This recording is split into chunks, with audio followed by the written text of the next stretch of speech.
അരിയും എത്ര അരിയുണ്ട്? 1 കിലോ അരിയില് എത്ര അരിമണിയുണ്ട്?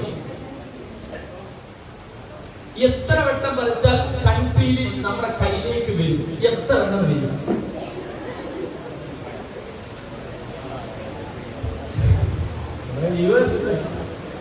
ഇതുപോലെ ഇതുപോലെ തന്നെ മറ്റൊരു സുഹൃത്ത്, അതിനൊക്കെ അറിയായിരിക്കും, ജാസ്മിൻ ജാഫർ. എന്റെ നാട്ടുകാർ എന്റെ ജൂനിയറായിട്ട് പഠിച്ച എല്ലാവരും ഇപ്പൊ എന്റെ ജൂനിയറാണ്, എന്റെ അടുത്ത നാട്ടുകാരിയാ. ജാസ്മിനാണ് ഇങ്ങനത്തെ വീഡിയോസിലാണ് തുടങ്ങിയത്. പിന്നെ ആ വീഡിയോസ് ഒക്കെ ഡിലീറ്റ് ചെയ്തു. ഇതൊക്കെ ഞങ്ങൾക്ക് അയച്ചു തരുമായിരുന്നു. അങ്ങനെ കളിയാക്കുമായിരുന്നു ഇവിടെ. എന്താ ജാസ്മിൻ നിനക്കല്ല മീൻ കച്ചവടത്തിനൊക്കെ കൂടെ ഞാൻ ചോദിച്ചു. ഇപ്പൊ ഓക്ക് നല്ല പൈസയാണ്. ഇപ്പൊ ഞാൻ ഓളോട് ചോദിക്കേണ്ട അവസ്ഥ, ജാസ്മിൻ പൈസ അല്ല എന്താ ആ അവസ്ഥയാണ്. അപ്പൊ ജാസ്മിൻ എന്തെങ്കിലും പഠിച്ചിട്ടാ? സ്കൂളിൽ പഠിക്കുമ്പോഴേ ഒന്നും പഠിക്കൂല. എന്നെക്കാൾ താഴെയായിരുന്നു റാങ്കില്. എന്റെ അത്രയും പോലും പഠിക്കൂല. കൂടെ പഠിച്ചിട്ടാ ഇപ്പം റാങ്ക് വാങ്ങിയത്, അല്ല മറ്റേ പൈസ ഉണ്ടാക്കിയത്.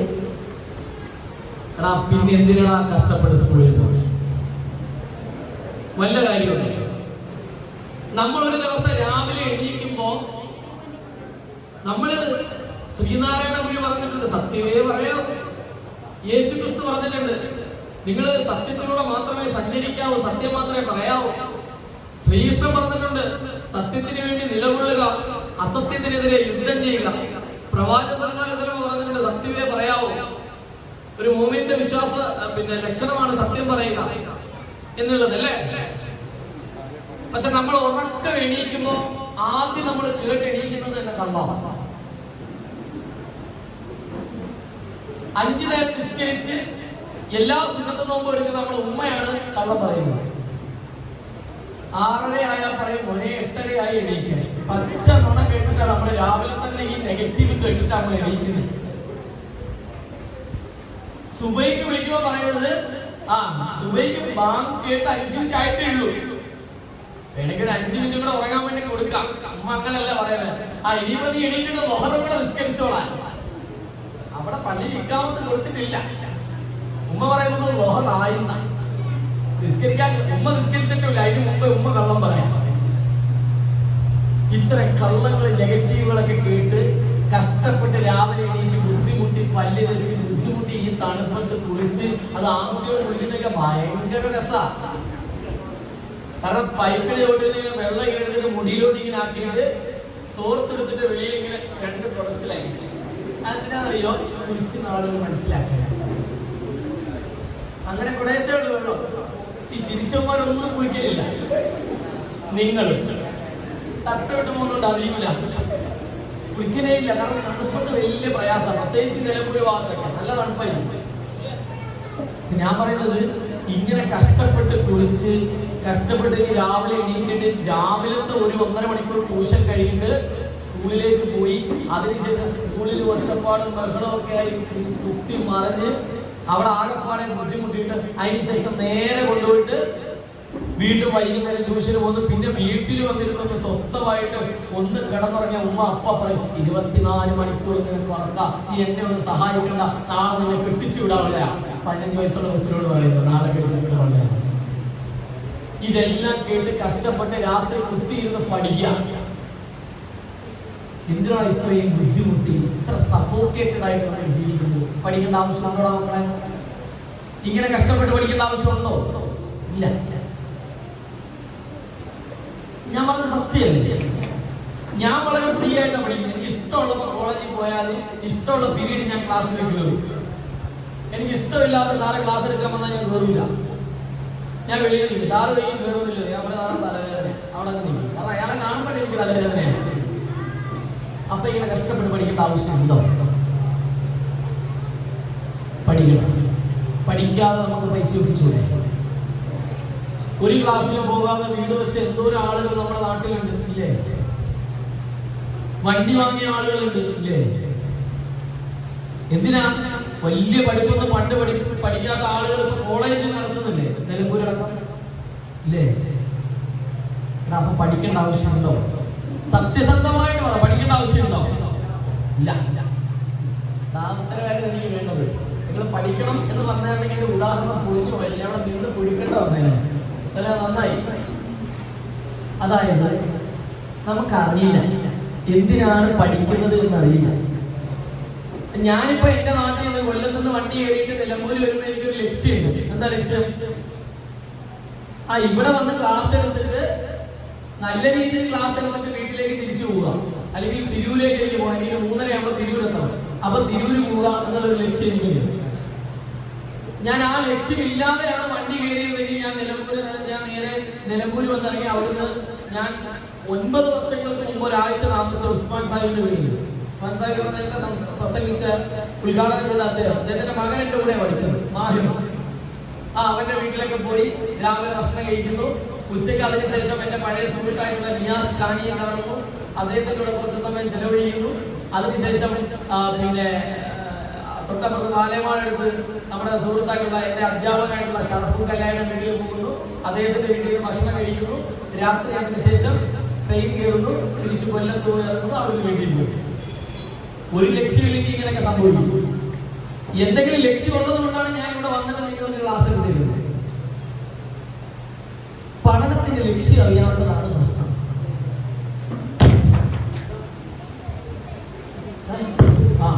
ഒരു സമയം കണ്ണൂരാന്ന് വിചാരിച്ചു. തേങ്ങയൊക്കെ എടുക്കാൻ നമ്മുടെ ആളുകൾ പോകുകൊണ്ടിരിക്കുന്നത് പ്രസംഗിച്ചുകൊണ്ടിരിക്കുമ്പോൾ മരിച്ചു ഭയങ്കര നാണക്കേടായിരിക്കും. ആകെപ്പാടെ ഞാൻ അടിയിലായിരിക്കും എന്റെ മയ്യത്ത്. അപ്പോ ഞാൻ പറയുന്നത്, ഒരു ലക്ഷ്യമില്ലെങ്കിൽ നമ്മൾ പഠിക്കാൻ നിൽക്കുന്നത്. എടാ, ഈ ലക്ഷ്യമില്ലാതെ പഠിക്കുമ്പോഴാണ് ഇങ്ങനെ പ്രശ്നമുള്ളത്. ലക്ഷ്യമില്ലാതെ കല്യാണം കഴിക്കുമ്പോഴാണ് ഡിവോഴ്സ് ആയി പോകുന്നത്. ഒരു ലക്ഷ്യമില്ലാത്തവനെ കൊണ്ട് കല്യാണം കഴിപ്പിച്ചിട്ട് വലിയ കാര്യമുണ്ടോ? ഒരു കാര്യമില്ല. പക്ഷേ അന്നൻ പിന്നെ ആനയെ കണ്ട അവസ്ഥയായിരിക്കും, കണ്ടുകൊണ്ടൻ ആനയെ കണ്ട അവസ്ഥയായിരിക്കും. ഹായ്, ഇത്രയും കാര്യം. അപ്പോ പഠനത്തിന് ആദ്യം വേണ്ടത് ലക്ഷ്യം. ലക്ഷ്യം എന്ന് പറഞ്ഞാൽ നാളെ തന്നെ IPS ആകുക, നാളെ തന്നെ IAS ആകുക, അങ്ങനത്തെ ലക്ഷ്യമൊന്നല്ല വേണ്ടത്. നിങ്ങൾ ശ്രദ്ധിച്ചു വെച്ചോ. നിങ്ങളൊക്കെ 10ാം ക്ലാസ് പഠിക്കുന്ന കുട്ടികളൊന്നും കൈവക്കിയേ. ഓക്കെ, 10ാം ക്ലാസ് കഴിഞ്ഞ് +1ലേക്ക് പോകുന്ന കുട്ടികളൊക്കെ കൈവക്കിയേ. ഇപ്പൊ +1ലേക്ക് 10ാം ക്ലാസ്സിന്റെ എക്സാം എഴുതി +1ലേക്ക് കയറുന്ന കുട്ടികളെല്ലാം നല്ലത് കൈവക്കട്ടെ. വിശാലമായിട്ട് വെക്ക്. പല സീറ്റുകളെല്ലാം കിട്ടിയോടാ? എനിക്ക് കിട്ടിയോ? ഗവൺമെന്റ് സ്കൂളിൽ തന്നെയാണോ കിട്ടിയത്? എല്ലാവർക്കും കിട്ടിയോ? നിങ്ങളാ 37,000 പേര് ഇല്ലേ? നിങ്ങളില്ലേ? ശരി. അപ്പോ +2 കഴിഞ്ഞ കുട്ടികളൊക്കെ ഓക്കെ. ഇനി കോളേജിലേക്ക് പോകാൻ നിൽക്കുന്ന കുട്ടികൾ ഓക്കെ. ജീവിതത്തിന്റെ ഒന്നാമത്തെ ടേണിംഗ് പോയിന്റ് ഏതാ? 10ാം ക്ലാസ്. രണ്ടാമത്തെ ടേണിംഗ് പോയിന്റ് ഏതാ? ഒരൊക്കെ. അങ്ങനെ ഒരു ടേണിംഗ് പോയിന്റ് ഒന്നും ഇല്ല കേട്ടോ. അങ്ങനത്തെ ഒരു ടേണിംഗ് പോയിന്റ് ഒരൊക്കെയല്ല. ഞാൻ 10ാം ക്ലാസ്സിലെ മാത്സിന് തോറ്റുപോയാണ്. ഞാൻ എന്റെ നാട്ടിൽ ഏറ്റവും കൂടുതൽ PG വിദ്യാഭ്യാസമുള്ളപ്പോൾ എനിക്കാം. പൈസ നോക്കണ്ട, ഏറ്റവും PG വിദ്യാഭ്യാസമുള്ള എനിക്കാം. 10 തോറ്റ് എനിക്ക് എന്റെ ക്ലാസ്സിൽ ഏറ്റവും കൂടുതൽ വിദ്യാഭ്യാസമുള്ള എനിക്കാം. 10ലൊന്നും കാര്യം. എനിക്ക് ഇപ്പോഴും മാത്സിൽ ഹരിക്കാൻ അറിയില്ല. ഡിവിഷൻ 4 സംഖ്യ കേട്ട് ഗുണിക്കാൻ തന്നാൽ അതും എനിക്കറിയില്ല. വളരെ സത്യസന്ധ, ഞങ്ങളെ ചിരിക്കാൻ വേണ്ടി പറയുന്നില്ല, വളരെ സത്യസന്ധമായിട്ട് പറയാം. ഞാൻ തോറ്റ വിഷയം ഗ്രേസ് മാർക്ക് കൊണ്ട് ജയിച്ചാണ്. അതുകൊണ്ട് 10ാം ക്ലാസ് +2 അല്ലട മക്കളെ ജീവിതത്തിന്റെ ടേണിംഗ് പോയിന്റ് എന്ന് പറയുന്നത്. അതിന് വേറെ ഘടകമുണ്ട്. അത് നിങ്ങൾക്ക് ഇപ്പൊ മനസ്സിലാവും. അതായത് നിങ്ങൾ ആദ്യം ചെയ്യേണ്ടത്, നിങ്ങൾ പഠിക്കാൻ വേണ്ടി പോകുന്ന ആളുകളായതുകൊണ്ട്, പുതിയ കോഴ്സുകൾ തിരഞ്ഞെടുക്കുന്ന ആളുകളായതുകൊണ്ട് എന്ത് ചെയ്യണം? എങ്ങനെ പഠിക്കണം, എന്തിന് പഠിക്കണം, എന്തിന് കോഴ്സ് എടുക്കണം എന്നതിന് നിങ്ങൾക്കൊരു ലക്ഷ്യം ഉണ്ടായിരിക്കണം. എന്തിനാണ് നമ്മൾ തിന്നുന്നത്? മാത്രമല്ലല്ലോ തിന്നുന്നത്. നമ്മുടെ ശരീരത്തിന് ന്യൂട്രീഷൻസ് ആവശ്യമുണ്ട്, മിനറൽസ് ആവശ്യമുണ്ട്, പ്രോട്ടീൻസ് ആവശ്യമുണ്ട്, ഈ സംഗതികളെല്ലാം ആവശ്യമുണ്ട്. ഇതിനു വേണ്ടിയിട്ടാണ് നമ്മൾ ഭക്ഷണം കഴിക്കുന്നത്. അല്ലെ നമ്മളിങ്ങനെ വെറും വാരി വെച്ച് ഇങ്ങനെ കഴിക്കില്ല, അല്ലല്ലോ. നമുക്കൊരു ലക്ഷ്യമില്ലേ? ഇന്ന സാധനങ്ങൾ മാത്രമേ കഴിക്കാവൂ, ഇന്ന സാധനങ്ങൾ കഴിക്കാൻ പാടില്ല. ഈ ഒരു ലക്ഷ്യത്തിന് വേണ്ടിയിട്ടാണ് നമ്മൾ കഴിക്കുന്നത്. ഇതുപോലെ ആയിരിക്കണം നമ്മുടെ പഠനം. നമ്മൾ എന്ത് പഠിക്കാൻ ഉദ്ദേശിച്ചാലും എന്തിനു വേണ്ടി പോകേണ്ടി വന്നാലും ഒന്നാമത്തെ പഠനത്തിന്റെ ലക്ഷ്യം എന്തായിരിക്കണം? എന്തായിരിക്കണം? സ്റ്റാറ്റസ്. ഒന്നാമത്തെ പഠനത്തിന്റെ ലക്ഷ്യം എന്തായിരിക്കണം? സ്റ്റാറ്റസ്. 18 വയസ്സിലേക്ക് കല്യാണം ഉറപ്പിച്ച കുട്ടികളുടെ കൂട്ടത്തിലുണ്ടോ? ഇല്ല. കല്യാണം കഴിക്കാൻ ആഗ്രഹമുണ്ടോ? മോളിലൊരു സങ്കല്പത്തിൽ കല്യാണം ഉറപ്പിച്ചില്ലേ? അപ്പൊ ഇനി ചോദിച്ചിട്ട് കാര്യമില്ല. കല്യാണം കഴിക്കാൻ പോകുന്ന പെൺകുട്ടികൾ, നിങ്ങളുടെ സങ്കല്പത്തിലുള്ള വരൻ എങ്ങനെയായിരിക്കും?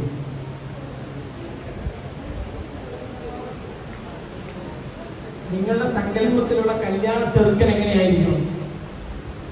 സങ്കല്പമൊന്നുമില്ല, ഏത് മരം കൂടെ കിട്ടിയാലും ഞാൻ കഴിക്കും, അതൊന്നും പ്രശ്നമില്ല. ഞങ്ങളൊക്കെ കല്യാണം കഴിക്കാൻ പോയിട്ട് ഇങ്ങനൊന്നും ആരും പറഞ്ഞിട്ടില്ല, ഒരു സങ്കല്പം ഇല്ലാതെ. മോന്റെ സങ്കല്പത്തിലുള്ള പെൺകുട്ടി എങ്ങനെയായിരിക്കും? ഒന്നുമില്ല. നിങ്ങൾക്കൊക്കെ സങ്കല്പം ഉണ്ടാവും. ഒരു 10ാം ക്ലാസ് തോറ്റ ഒരാളെ നിങ്ങൾ കല്യാണം കഴിക്കും, +2 മാത്രമുള്ള ഒരാളെ നിങ്ങൾ കല്യാണം കഴിക്കും, ഒരു ഡിഗ്രി ഉള്ള ആളെ കല്യാണം കഴിക്കും, ഇല്ലേ? ഇല്ല. ഇനിയിപ്പം ആരും വരാനില്ല വെളിയിൽ കൊണ്ട് കഴിഞ്ഞ് ഡിഗ്രി പറ്റൂല. അറ്റ്ലീസ്റ്റ് നിങ്ങളൊരു ഡിഗ്രി എങ്കിലും നോക്കൂലേ?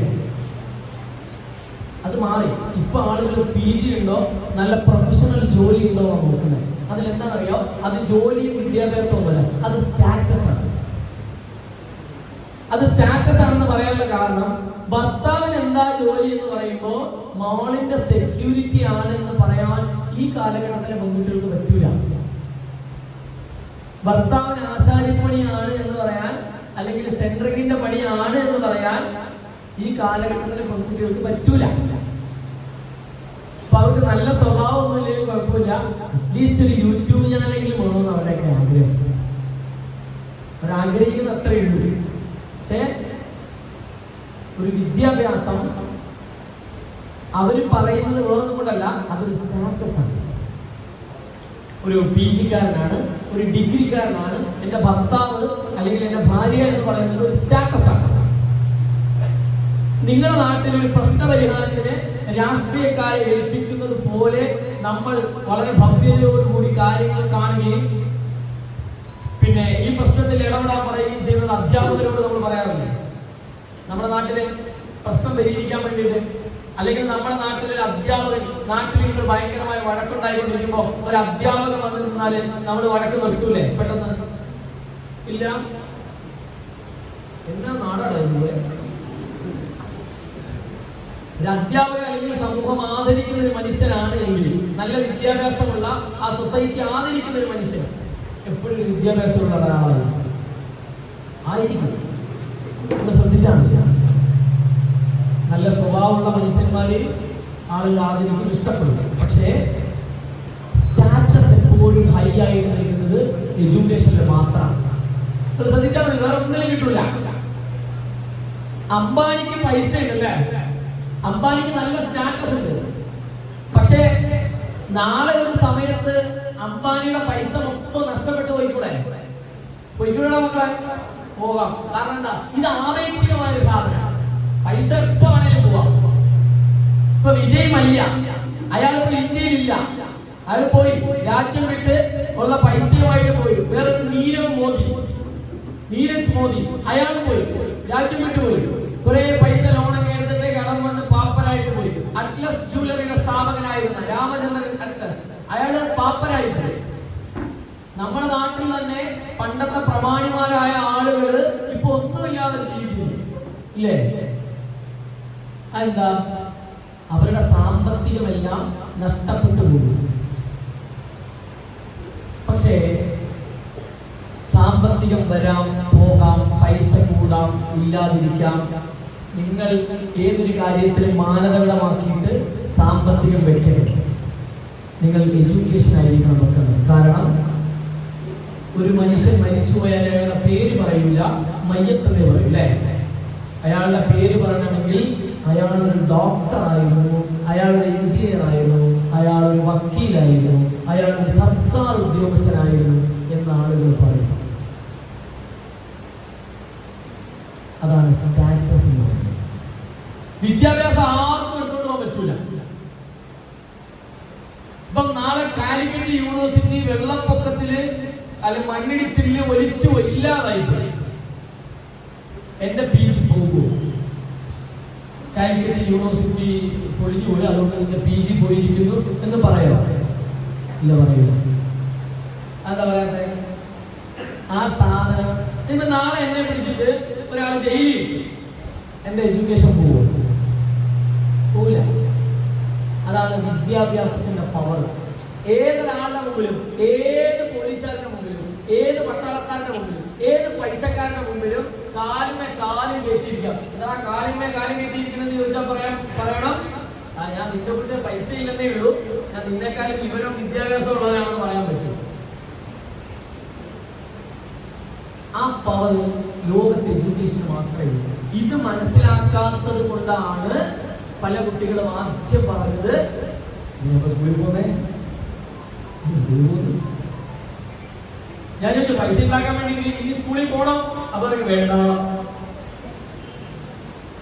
ഇത് വന്നതിന്റെ കാരണം ഇതാണ്. എന്തിനാണ് ഈ സാധനം സ്കൂളിൽ പോയിട്ട് 10ാം ക്ലാസ് +2 പഠിക്കുന്നത് നമുക്ക് ഇതുവരെ മനസ്സിലായിട്ടില്ല. എന്തിനാണ് ഡിഗ്രി പഠിക്കുന്നത്? നിങ്ങൾ മരിക്കുന്നത് വരെ നിങ്ങൾ പഠിച്ചുകൊണ്ടിരിക്കണം. എത്ര PG നിങ്ങൾക്ക് എടുക്കാമോ അത്ര PG നിങ്ങൾ എടുക്കണം. എത്ര PG എടുക്കാൻ പറ്റുമോ അത്രയും PG നിങ്ങൾ എടുക്കണം. PG എടുക്കാന്നുള്ളത് കോളേജിൽ പോയിട്ട് എടുക്കേണ്ട സാധനമൊന്നുമല്ല. നിങ്ങൾ കാലിക്കറ്റ് യൂണിവേഴ്സിറ്റിയിൽ PG ചെയ്യുന്ന അതേ സമയത്ത് നിങ്ങൾക്ക് ഇഗ്നോയിലോ MG യൂണിവേഴ്സിറ്റിയിലോ കേരള യൂണിവേഴ്സിറ്റിയിലോ SN ഓപ്പൺ യൂണിവേഴ്സിറ്റിയിലോ നിങ്ങൾക്ക് PG വേറൊന്നും ചെയ്യാം. നിങ്ങൾ PG സൈക്കോളജിയിൽ ചെയ്യുന്ന അതേ സമയത്ത് നിങ്ങൾക്ക് വേറൊരു യൂണിവേഴ്സിറ്റിയിൽ ഫിലോസഫിയിൽ PG ചെയ്യാം. ഞാനിപ്പോ ഒരു PG കൂടെ ചെയ്യാൻ വേണ്ടി നിൽക്കുകയായിരുന്നു. പക്ഷെ LLB എന്നെ ഭയങ്കര ബുദ്ധിമുട്ട് പഠിക്കാൻ. രാത്രി പഠിക്കാൻ ഇപ്പൊ കുഞ്ഞു കാര്യം. അപ്പൊ കുഞ്ഞിനെ നോക്കണം. കുഞ്ഞിന് 2 വയസ്സൊക്കെ ആയിട്ട് ഒരു PG കൂടെ എടുക്കാന്ന് വിചാരിച്ചിരിക്കുക. ഞാൻ ഇവിടെ നിന്ന് പറയുന്നത് അഭിമാനമാണ്. കാലിക്കറ്റ് യൂണിവേഴ്സിറ്റിയിൽ നിന്ന് MSW, കാലിക്കറ്റ് യൂണിവേഴ്സിറ്റിയിൽ നിന്ന് MA സൈക്കോളജി, MG യൂണിവേഴ്സിറ്റിയിൽ നിന്ന് LLB.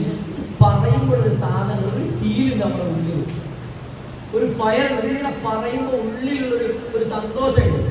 അത് എനിക്ക് BMW ഉണ്ട്, ബെൻസ് ഉണ്ട്, ഒലക്കുണ്ടെന്ന് പറയുമ്പോൾ കിട്ടൂല. അപ്പൊ നിങ്ങൾ എന്ത് പറയും? ഇത് പൊങ്ങച്ചാണോ അല്ലേ? എനിക്ക് നിങ്ങളെന്നാ ചിന്തിച്ചൊക്കെ 2-3 തവണ ഹജ്ജിന് പോയി ഒരാള്. അയാളുടെ വീട്ടിൽ ചെന്നിട്ട് വീട്ടിൽ ചെന്ന് അയാളെ കാണാൻ വേണ്ടി ഇരിക്കുമ്പോൾ അയാൾ വൈഫിനോട് പറയാം, 3ാമത്തെ ഹജ്ജിന് പോയപ്പോൾ ഞാൻ കൊണ്ടുവന്ന സംസ്ഥാനത്തിൽ നിന്ന് ഇത്തിരി കൊണ്ടുവരാന്ന് പറഞ്ഞാൽ നമ്മുടെ മനസ്സിൽ വിചാരിക്കും, എന്ത് ചെങ്ങായിയാണ് ഇയാളെന്ത് ലോകമാന്യത വിദ്യായുടെ ആളാന്ന് നമ്മൾ പറയൂലേ? പക്ഷേ ഞാൻ അതേ വീട്ടിലിരിക്കുന്ന ആൾക്ക് പറയാൻ 2018 എൻ്റെ 2ാമത്തെ PG ചെയ്തുകൊണ്ടിരിക്കുന്ന സമയം അയാൾ അഭിമാനിക്കുകയും ചെയ്തു. അയാൾ ഭയങ്കര ഇതാണ് എഡ്യൂക്കേഷന്റെ പ്രത്യേകത. ഇത് ലോകത്ത് വിദ്യാഭ്യാസത്തിൽ മാത്രമേ. അപ്പോ നമ്മൾ എന്ത് കോഴ്സ് എടുത്താലും, അതുകൊണ്ടാണ് പറയുന്നത്. ഇന്നൊരു പയ്യൻ ഞാനിവിടെ വന്നപ്പോൾ പരിചയപ്പെട്ട്, എനിക്കറിയാം ആ പയ്യനെ. അവൻ IT പഠിച്ചുകൊണ്ടിരിക്കുക. അവൻ IT 2 വർഷത്തെ IT ആണ് പഠിക്കുന്നത്. IT എന്നിട്ട് അവൻ പറയുന്നത്, IT കഴിഞ്ഞിട്ട് ഞാനിപ്പോ അമൽ കോളേജിൽ BCom ചേരാൻ വേണ്ടി പോവാണ്. ഞാൻ ചോദിച്ചത് എന്നിട്ടോ? അല്ല, നമുക്കൊരു കമ്പനി മൂവ് ചെയ്യണമെങ്കിൽ ഒരു ഡിഗ്രി വേണം. അവന്റെ വിഷൻ ഒന്ന് ആലോചിച്ചു നോക്കണം. ഒരു കമ്പനി റൺ ചെയ്യണമെങ്കിൽ, എൻ്റെ വാപ്പാക്കൊരു കമ്പനി ഉണ്ട്, അതിന്റെ കമ്പനി എനിക്ക് നല്ല രീതിയിൽ റൺ ചെയ്യണമെങ്കിൽ ഒരു BComകാരനായിരിക്കണം. അപ്പൊ നമുക്ക് വലിയ ഒരാളെ വേണ്ട ജോലിക്ക്. ഒരു 20,000 രൂപ ലാഭിച്ചു. അതിനുശേഷം പറഞ്ഞത്, IT എനിക്ക് പഠിപ്പിക്കണമെന്ന് താല്പര്യമുണ്ട്, അവിടെ പഠിപ്പിക്കണമെങ്കിൽ ഡിഗ്രി കൂടി വേണമെന്ന്. കണ്ടോ? IT-യിൽ നിന്നും ഒരു ഡിഗ്രി എടുക്കുമ്പോൾ അവന്റെ ലെവൽ കയറി പോക്കുണ്ടാവില്ല. അവിടെ ഇതൊന്നും സ്കൂളിൽ പറഞ്ഞു തരില്ല. സ്കൂളിൽ പറഞ്ഞു തരുന്നത് 10 A+ വാങ്ങിക്കണം, 5 A+ വാങ്ങിക്കണം, അല്ലെങ്കിൽ 6 A+. ഈ സാധനങ്ങൾ സ്കൂളിൽ ഇങ്ങനെ ഇൻജക്ട് ചെയ്ത് തരുന്നത്. ഇതിനപ്പുറത്തേക്ക് എന്തെങ്കിലും തേങ്ങ പഠിപ്പിച്ചിട്ടുണ്ടോ?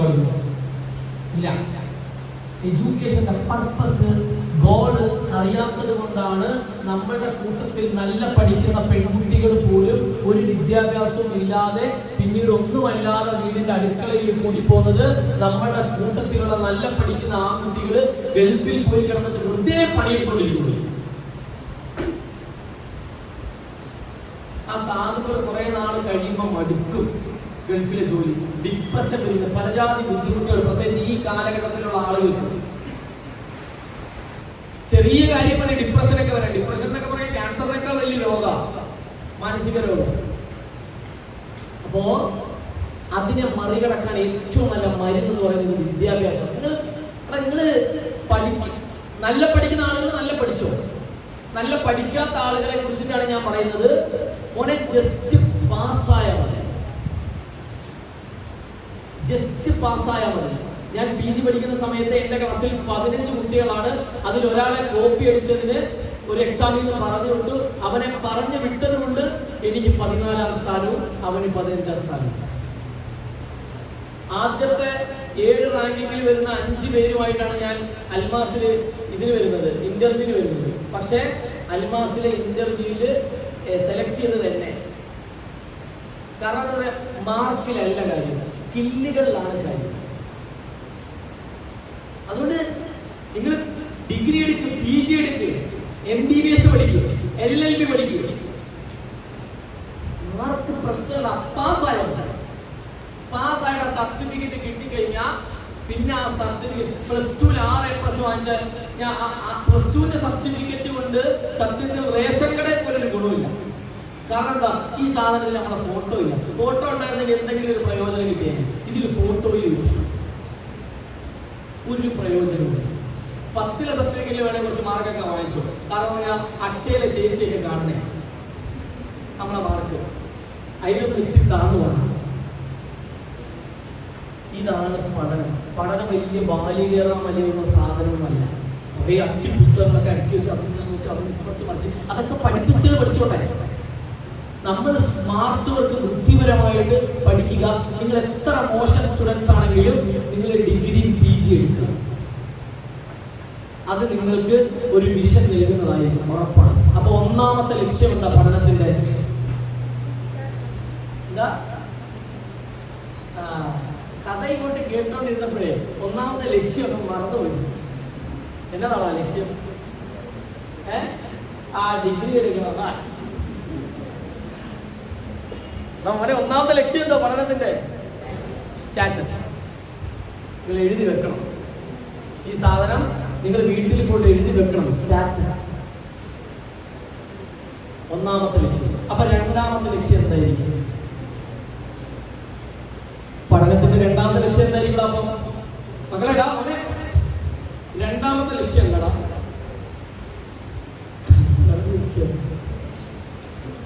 കല്യാണം കഴിക്കാനല്ല, അങ്ങനല്ലേ? വെറുതെ പറഞ്ഞ പേടിക്കണ്ട. രണ്ടാമത്തെ ലക്ഷ്യം സാലറി. ആ സാലറിക്ക് ഒരു പ്രശ്നം. ഞാൻ കുറെ PGയും കുറെ ഡിഗ്രിയും ഉള്ള ആളാണ്. പക്ഷെ 5 പൈസ ശമ്പളം കാര്യമുണ്ടോ?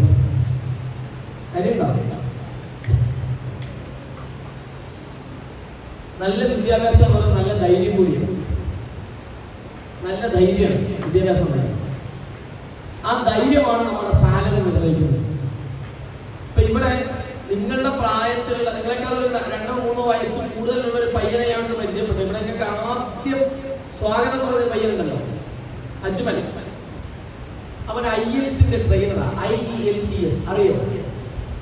IELTS എന്ന് പറഞ്ഞാൽ വിദേശ രാജ്യങ്ങളിൽ പോയി പഠിക്കുന്നതിനോ ജോലി ചെയ്യുന്നതിനോ താമസിക്കുന്നതിനോ ഈ എക്സാം പാസ്സാവും. IELTS എന്ന് പറഞ്ഞാല് ലേണിംഗില്, റീഡിങ്ങില്, ലിസണിങ്ങില്, റൈറ്റിങ്ങില് ഈ 4 ഭാഗങ്ങളായിട്ട് ഇംഗ്ലീഷിന്റെ എക്സാമിൽ പാസ്സാവണം. വലിയ ടഫാണ്. ഒരു പേപ്പർ എഴുതുന്നതിന്, ഒരു തവണ എക്സാം എഴുതുന്നതിന് 25,000 മറ്റോ രൂപയാണ്. അത് തോറ്റാലും പോയി. അതില് 6 ബാൻഡിന് no band less than 6 at least അത് വേണം.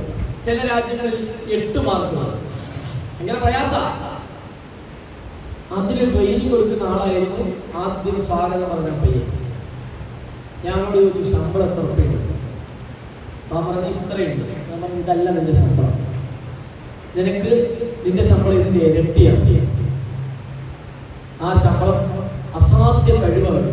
ഞാൻ ഈ മേഖലയിൽ 6 മാസം വർക്ക് ചെയ്തതാണ്. 6 മാസം വർക്ക് ചെയ്തിട്ട് ഇത്രയും പ്രായം കുറഞ്ഞ IAS ട്രെയിനറെ ഞാൻ കണ്ടിട്ടില്ല.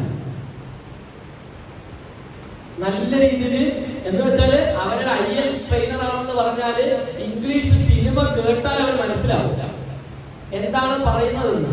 അതേപോലെ അവർ തിരിച്ചു പറയാനും ഒരു IAS ട്രെയിനറിന് പറ്റും. അസാധ്യ ഇംഗ്ലീഷാണ്. അവനോട് സംസാരിച്ചില്ലേ ആദ്യം?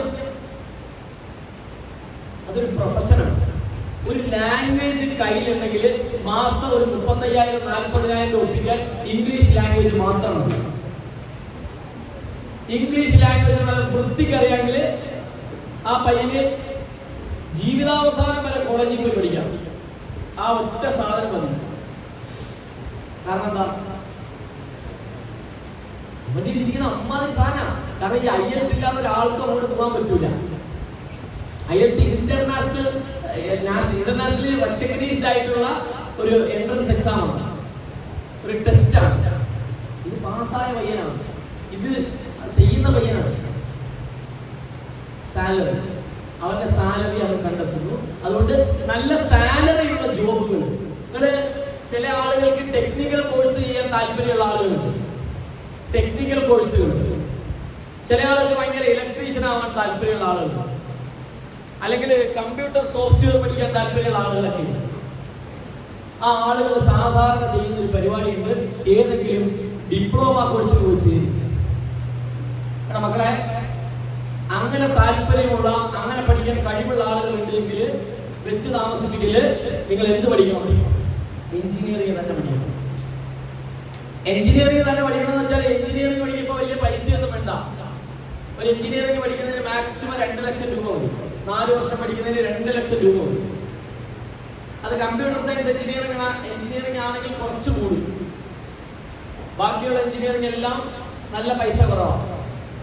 ഏറ്റവും കൂടുതൽ എനിക്ക് തോന്നുന്നു കേരളത്തിൽ 2,55,000 രൂപയുള്ളൂ computer science, AI and ML, cyber security ചെയ്യുന്നത്. എഞ്ചിനീയറിംഗിന്റെ സാധ്യതകൾ കൂടി വരികയാണ്. നിങ്ങൾ അത് ചെയ്യാൻ വേണ്ടി ശ്രമിക്കണം. അതായത് ഡിപ്ലോമ കോഴ്സുകൾ ചെയ്തിട്ട് നിങ്ങളുടെ ശമ്പളത്തെ നിങ്ങൾ കുറയ്ക്കാൻ നിൽക്കരുത്. നല്ല പ്രൊഫഷണൽ കോഴ്സ് ചെയ്തിട്ട് പോകണം. ചിലപ്പോ 27 വയസ്സ് 24 വയസ്സൊക്കെ ആകുമ്പോൾ പഠിക്കുന്ന കുട്ടിയുടെ കൂട്ടുകാരൻ ചിലപ്പോൾ ഗൾഫിൽ പോയിട്ട് അവനൊരു 40,000 രൂപ ശമ്പളം കാണും. പക്ഷേ നമ്മളുടെ ശമ്പളം വരുന്നത് 26-ാമത്തെ 27-ാമത്തെ വയസ്സ് മുതലായിരിക്കും. അപ്പൊ അവനേക്കാൾ എളുപ്പമാണ് നമുക്ക് നാട്ടിൽ നിന്നിട്ട് നമ്മുടെ വീട്ടുകാരുടെ കൂടെ നമുക്ക് ജീവിക്കാനും നമുക്ക് ശമ്പളം ഉണ്ടാക്കാൻ കഴിയും. ഇനി ഗൾഫിൽ പോയാൽ ഇങ്ങോട്ടേക്ക് വന്നു പോയി ജോലി ചെയ്യാനുള്ള സംവിധാനം നമുക്ക് കിട്ടും. പെൺകുട്ടികളെ സംബന്ധിച്ചിട്ട് വിദ്യാഭ്യാസം അനിവാര്യമാണ്. കാരണം നിങ്ങൾ കരാട്ടെ പഠിച്ചതുകൊണ്ട് നിങ്ങൾക്ക് ചിലപ്പം പ്രതിരോധിക്കാനുള്ള ധൈര്യം വരും. പക്ഷെ ജീവിക്കാൻ ധൈര്യം ഉണ്ടാവണമെങ്കിൽ വിദ്യാഭ്യാസം വേണം. ജീവിക്കാൻ ധൈര്യമാണെങ്കിൽ എന്ത് വേണം? വിദ്യാഭ്യാസം. അതുകൊണ്ടാണ് ഈ വിദ്യാഭ്യാസത്തിന് എന്താ ഒരു സെക്യൂരിറ്റി ഉണ്ടാവും. ആ സാലറിയാണ് അതിന്റെ സെക്യൂരിറ്റി. അപ്പോ നല്ല സാലറി ഉള്ള, നല്ല ജോബ് കിട്ടുന്ന കോഴ്സുകൾ എടുത്തിട്ട് പഠിക്കാൻ വേണ്ടി ശ്രമിക്കണം. ഇതാണ് നിങ്ങൾ ആദ്യമായി ചെയ്യുന്നത്. 2 ലക്ഷ്യങ്ങളൊക്കെയാണോ? ഇനി ഇതിലെന്തെങ്കിലും ഡൗട്ട്സ് ഉണ്ടോ? ഏതെങ്കിലും കോഴ്സുകളെ പറ്റിയിട്ട് അറിയാനുണ്ടോ? ഏതെങ്കിലും കോഴ്സിനെ പറ്റിയിട്ട് അറിയാണോ? ചോദിച്ചോ. ഏത് കോഴ്സിനെ പറ്റി വേണമെങ്കിലും ചോദിച്ചോ. കോളേജ് അടക്കം പറഞ്ഞുതരാം. ഇനി വിദേശ രാജ്യത്താണെങ്കിൽ ഏത് രാജ്യമാണ് നല്ലത്, ഏത് വിദേശ രാജ്യത്തെ ഏത് കോളേജാണ് നല്ലതെന്ന് പറഞ്ഞുതരാം. അറിയാമെങ്കിൽ പറഞ്ഞില്ലും അല്ലാതെ സെർച്ച് ചെയ്തിട്ട് പറഞ്ഞില്ല. സെർച്ച് എന്ന് പറഞ്ഞാൽ ഗൂഗിൾ സെർച്ച് അല്ല, അല്ലാതെ QS റാങ്കിങ് നോക്കിയിട്ട് പറഞ്ഞില്ല. ഡൗട്ട്സ് ഉണ്ടായി ചോദിക്കാം. ഇനി ഞാൻ ഇന്ന കോഴ്സിന് പോകാൻ വേണ്ടി നിൽക്കുകയാണ്, അപ്പൊ ആ കോഴ്സ് കൊള്ളാമോ എന്ന് ചോദിക്കാം. ആരെങ്കിലും ഉണ്ടോ അങ്ങനെ ഡൗട്ട്സ്? ഉണ്ടോ? ആലോചിച്ചോ, ധൈര്യമായിട്ട് ചോദിച്ചോ.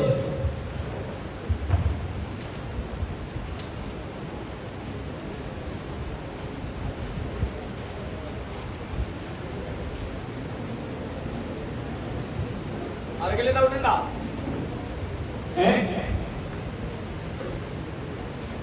ധൈര്യമായിട്ട് ചോദിച്ചോ, പിന്നെ ചോദിക്കാൻ അവസരം കിട്ടൂല. മടിച്ചിട്ട് ചോദിക്കാതിരിക്കുന്നത്. ചോദിക്കാൻ പോണോ?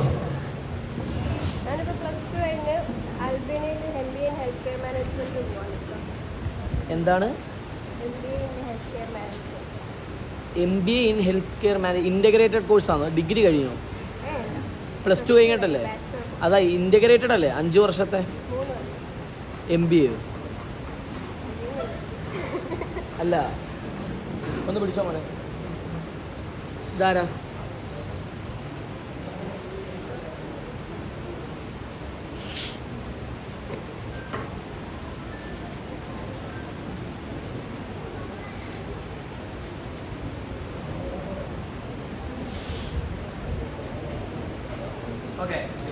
എവിടെ ചെയ്യാനാ?